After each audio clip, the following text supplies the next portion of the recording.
goed. Hoi. Ik dacht, zo met dat distance learning en alles, is het misschien wel fijn om een verhaaltje te hebben om het weekend in te gaan. Dus bij succes zal ik dit zeker volgende week ook doen. Maar dit is de eerste eventjes. Ik heb wat spannends uitgezocht. Het is een verhaal van Edgar Allan Poe, een van de klassieke horrorschrijvers. En het verhaal heet The Cask of Amontillado. Komt-ie. Fortunato had hurt me 1,000 times, and I had suffered quietly. But then I learned that he had laughed at my proud name, Montresor, the name of an old and honored family. I promised myself that I would make him pay for this, and that I would have revenge. You must not suppose, however, that I spoke of this to anyone, but I would make him pay, yeah. But I would act only with the greatest care. I must not suffer as a result of taking my revenge. A wrong is not made right in that manner. And also, the wrong would not be made right unless Fortunato knew that he was paying, and knew who was forcing him to pay. I gave Fortunato no cause to doubt me. I continued to smile in his face, and he did not understand that I was now smiling at the thought of what I had planned for him, and the thought of my revenge. Fortunato was a strong man, a man to be feared, but he had one great weakness. He liked to drink good wine, and indeed he drank much of it. So he knew a lot about fine wines, and proudly believed that he was trained judge of them. I too knew old wines well, and I bought the best I could find. And wine, I thought, wine would give me my revenge. It was almost dark, one evening in the spring, when I met Fortunato in the street, alone. He spoke to me more warmly than was usual, for already I had drunk more wine than was good for him. I acted pleased to see him, and I shook his hand, as if he had been my closest friend. "Fortunato, how are you?" "Montresor, good evening, my friend." "My dear Fortunato, I am indeed glad that I have met you. I was just thinking of you, for I have been tasting my new wine, and I have bought a full cask of a fine wine which they tell me is Amontillado. But Amontillado, quite impossible!" "I know. It does not seem possible. As I could not find you, I was just going to talk to Lucrezi. If anyone understands wines, it's Lucrezi. He will tell me—" "Lucrezi? He does not know one wine from another." "But they say he knows as much about wines as you know." Come, let's go." "Go where?" "To your vaults, to taste the wine." "Oh, no, my friend, no. I can see you're not well, and the vaults are cold and wet." "I don't care. Let's go. I'm well enough. The cold is nothing." "Amontillado, someone is playing games with you. And Lucrezi, Lucrezi knows nothing about wines, nothing at all." As he spoke, Fortunato took my arm, and I allowed him to hurry me to my great stone palace, where my family, the Montresors, had lived for centuries. There was no one at home. I had told the servants that they must not leave the palace, as I would not return until the following morning, and they must care for the place. This, I knew, was enough to make certain that they would all leave as soon as my back was turned. I took down from the places on the wall 2 brightly burning lights. I gave one of these to Fortunato to let him to a wide doorway. There we would see the stone steps going down into the darkness.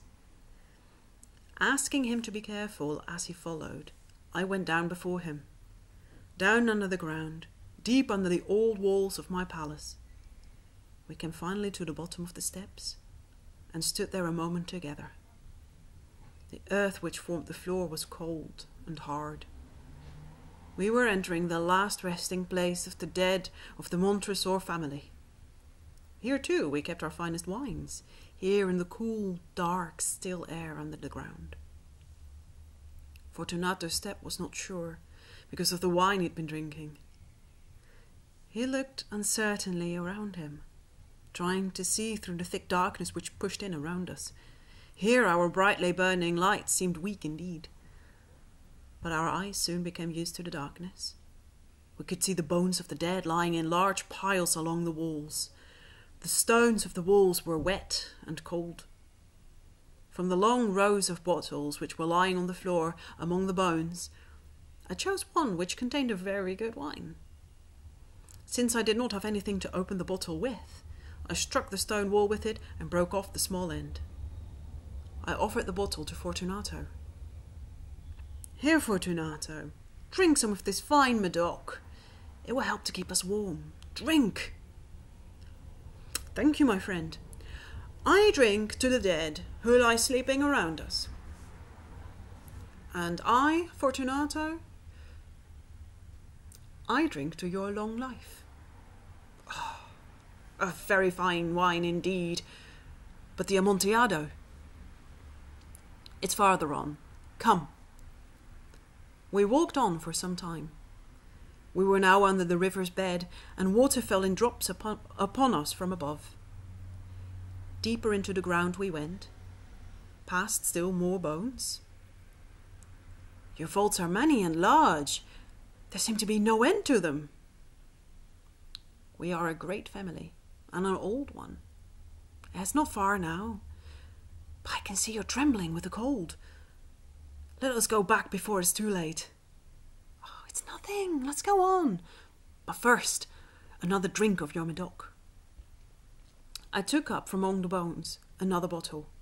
It was another wine of a fine quality, a de Grave.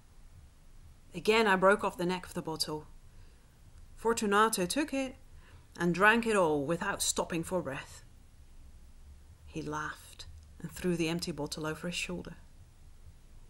We went on, deeper and deeper into the earth. Finally we arrived at a vault in which the air was so old and heavy that our lights almost died. Against 3 of the walls there were piles of bones higher than our heads. From the 4th wall someone had pulled down all the bones, and they were spread all around us on the ground. In the middle of the wall was an opening into another vault. If I can call it that, that's a little room, about 3 feet wide, 6 or 7 feet high, and perhaps 4 feet deep. It was hardly more than a hole in a wall. "Oh, go on," I said. "Go on. Amontillado is in there." Fortunato continued to go forward, uncertainly. I followed him immediately. Soon, of course, he reached the back wall. He stood there for a moment, facing the wall, surprised and wondering. In that wall were 2 heavy iron rings. A short chain was hanging from one of these and a lock from the other. Before Fortunato could guess what was happening, I closed the lock and chained him tightly to the wall. I stepped back. "Fortunato," I said, "put your hand against the wall. You must feel how the water runs over it. Once more I ask you, please, will you not go back? No? If not, then I must leave you. But first, I must do everything I can for you." But the Amontillado?" "Yes, indeed, the Amontillado." As I spoke these words, I began to search among the bones. Throwing them to one side, I found the stones which earlier I had taken down from the wall. Quickly I began to build the wall again, covering the hole where Fortunato stood trembling. "Montresor, what are you doing?" I continued working. I could hear him pulling at the chain, shaking it wildly. Only a few stones remained to put in their place. "Montresor, oh, this is a very good joke indeed. Many times we'll laugh about it as we drink our wine together, yeah?" "Of course, as we drink the Amontillado."